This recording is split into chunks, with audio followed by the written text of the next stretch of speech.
मानधाता से युद्ध किया था रावण ने, और मानधाता से युद्ध में हार गया था रावण।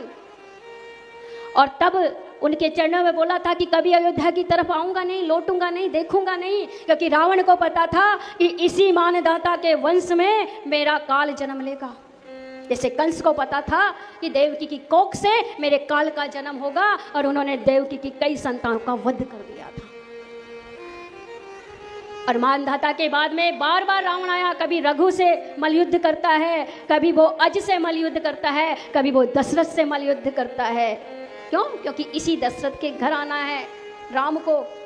और जब दशरथ और कौशल्या का विवाह होना था तो रावण ने कौशल्या का अपहरण कर लिया था। सीता का तो बाद में अपहरण करेंगे।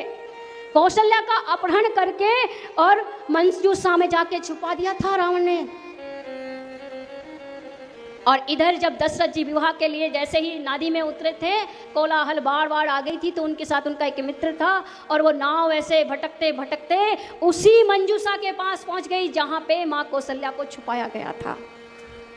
मंजूषा में जब दशरथ प्रवेश कर रहे थे, उसी जगह पता चला कि ये नरेश की पुत्री कौशल्या है। वहीं पाणी ग्रहण, मंजूषा में पाणी ग्रहण दशरथ जी का और कौशल्या का हुआ था। रावण ने अपनी करनी बहुत करी, और आज ये राम राम राम राम कर रहे हैं, तो ये एक बालक का श्राप था, उनके माता पिता का श्राप था कि संपूर्ण तीर्थों को अपने माता पिता को दर्शन करवाना था। वो थे स्वर्ण कुमार, और एक पानी भरने, माता पिता की प्यास बुझाने के लिए जैसे ही वो नदी में पानी भरने गए, दशरथ ने सोचा कोई जंगली जानवर है, बिना देखे तीर चलाई, और माता पिता का नाम लेते हुए वहीं पर ढेर हो गए थे स्वर्ण जी।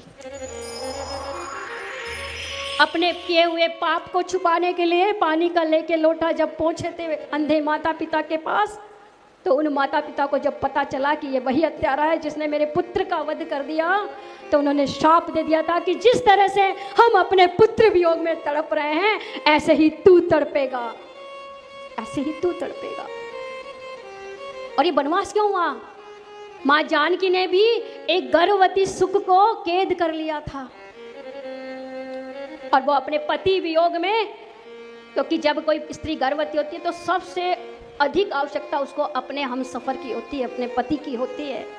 और उस समय जब गर्भवती की स्थिति में अगर किसी पत्नी से कोई पति दूर हो जाए तो वो स्थिति कैसी होगी? छोड़ दे सीते, मुझे उनके साथ रहना है। और वहीं अपने पति को याद करते करते सुख ने वहाँ अपने पंछी ने प्राण छोड़ दिए थे, और उसने भी यही कहा था कि मैं श्राप देती हूँ कि तू भी जब इसी स्थिति में होगी, तुझे भी तेरे पति का परित्याग करना। और आप सोचते हैं केकई बुरी थी?